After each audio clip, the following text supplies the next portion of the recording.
నమస్తే విజయ పెద్దన గారు. నమస్తే ఉషా. భార్యాభర్తలు ఇద్దరి మధ్య ఎప్పుడైతే ఒక పిల్లలనే వాళ్ళు వస్తూ ఉంటుంటారో అప్పుడే కాంపిటీషన్ స్టార్ట్ అవుతుందేమో అనిపిస్తూ ఉంటుంది. ఎక్కడో తెలియకుండా పొజెసివ్ అయిపోతుంటుంటారు.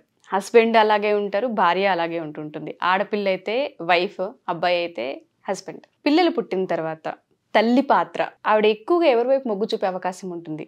పిల్లల వైపా, హస్బెండ్ వైపా? ఇది అందరికి ఉండే కామన్ డౌట్. ఎస్పెషల్లీ హస్బెండ్స్కి ఇంకా ఎక్కువగా ఉండే డౌట్ ఇది. యాక్చువల్గా చాలా మంది హస్బెండ్స్ వాళ్ళకి పిల్లలు పుట్టిన తర్వాత భార్య తనని నెగ్లెక్ట్ చేస్తుందనే ఫీలింగ్లోకి చాలా మంది వెళ్తారు. ఎందుకంటే అంతకు ముందున్నంత అటెన్షన్ ఉండదు, అంటే పుట్టిన పిల్లల్ని టేక్ కేర్ చేయటం, పిల్లల్ని పెంచడం, దీంట్లోనే పడిపోతారు. సరదాలు, షికార్లు అన్నీ తగ్గిపోతాయి. అది కొంచెం భర్త కూడా కొద్దిగా ఆ టైప్ అయితే ఇద్దరూ కలిసి దీన్నే ఎంజాయ్ చేస్తూ అట్లా ఉంటారు. కానీ కొంచెం అంటే భార్య అటెన్షన్ కావాలి, భార్యతో టైం స్పెండ్ చేయాలి, ఇదివరకు ఇట్లాగే ఉండాలి, పిల్లలు పుట్టక ముందులాగే అంటే మాత్రం కొంతమంది బాగా డిసప్పాయింట్ అయిపోతారు. ప్లస్ ఇంకొకటి, పిల్లల విషయంలో భర్తకు కూడా చివాట్లు, తిట్లు, అంటే పిల్లలు అని సరిగ్గా, అంటే ఇప్పుడు పిల్లల్ని కోప్పడ్డారనుకో ఎమ్మటే భార్య భర్తను కోప్పడుతుంది, ఏంటి అలా కోప్పడతామని. ఆ భర్తలు కూడా చేస్తారు అట్లా, అదేం లేదు. ఎప్పుడు అది ఎట్లా అనిపిస్తుంది అంటే, నాకు నువ్వు కోప్పడినప్పుడు నేను ఫీల్ అయిపోయి నేను కోప్పడతాను, నేను కోప్పడినప్పుడు నువ్వు ఫీల్ అయిపోయి నువ్వు నన్ను రావటం. అంటే ఎవరి కాళ్ళది కోప్పడినప్పుడు జెన్యున్గా అనిపిస్తూ ఉంటుంది. వేరే వాళ్ళు భార్య భర్త అవతల వాళ్ళు కోప్పడినప్పుడు ఎందుకు అలా వాళ్ళని విసుక్కుంటావు, వాళ్ళని కోప్పడతావు అన్నట్టు ఉంటుంది. ఎస్పెషలీ ఆడాళ్ళకి అసలు, అంటే పెళ్ళైన తర్వాత పిల్లలు పుట్టిన తర్వాత ఎలా అయినా ముళ్ళు తరాజు తూకంలో పిల్లల వైపే మొగ్గుతూ ఉంటుంది. నీకు చిన్న కథ చెప్తాను, చెప్పండి. ఇలాగే భర్త ఆఫీస్ నుంచి వస్తాడు, వచ్చేపాటికి వర్షం పడతా ఉంటుంది, చలిగా ఉంటుంది. సరే లోపలికి వస్తానే ఆయన లోపలికి మామూలుగా వచ్చిన తర్వాత, వర్షం పడుతుంది కదా, వేడి వేడిగా పకోడీలు చేస్తావా అంటాడు భార్యని. అంటే ఆవిడ ఇంత ఎత్తున ఎగురుతుంది, పొద్దుటి నుంచి చాకరీ చేసి ఇప్పుడే కాసేపు అట్లా కూర్చున్నాను, ఈ లోపల మీకు పకోడీలు, బజ్జీలు ఇలాంటి కోరికలు పుట్టుకొస్తాయా, నా వల్ల కాదు, ఇక్కడంతా ఖాళీగా ఉన్నాను అనుకుంటున్నారు, పగలంతా ఎవ్వరికి చేసిందేమీ కనపడదు, కోరికలు మాత్రం వస్తాయి అని టేప్ రికార్డర్ స్టార్ట్ అవుతుంది.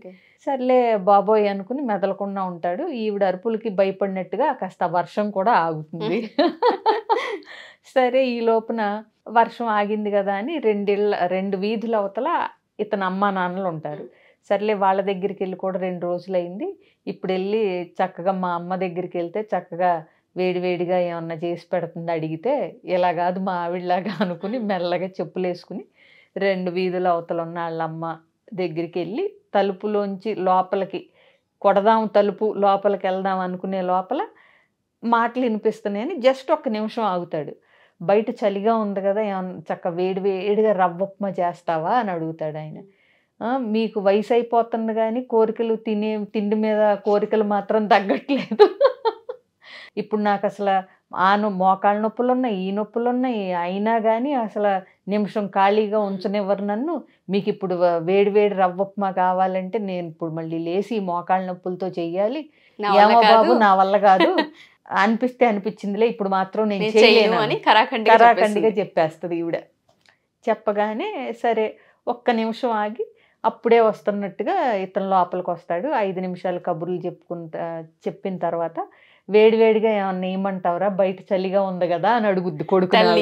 ఆవిడే అడుగుద్ది, చూడు అని. అంటే పకోడీలైనా లేకపోతే ఏమన్నా బజ్జీలు ఇలాంటివి అంటే, వద్దులే అమ్మా చాలా రోజులైంది రవ్వ ఉప్మా తిని, రవ్వ ఉప్మా చెయ్యి అంటాడు. ఎందుకంటే వాళ్ళ నాన్న అడగటం వింటాడు కదా.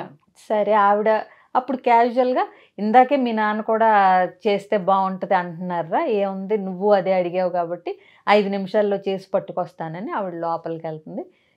కబుర్లు చెప్పుకుంటారు. ఆవిడ కాళ్ళ నొప్పులు గీళ్ళ నొప్పులు అన్నీ పోతాయి కొడుకు అడిగేసరికి. కొడుకు అడగల, కొడుకుని ఆవిడే అడిగింది, ఇంటికి వచ్చాడు కదా అని. అర్థమైందా?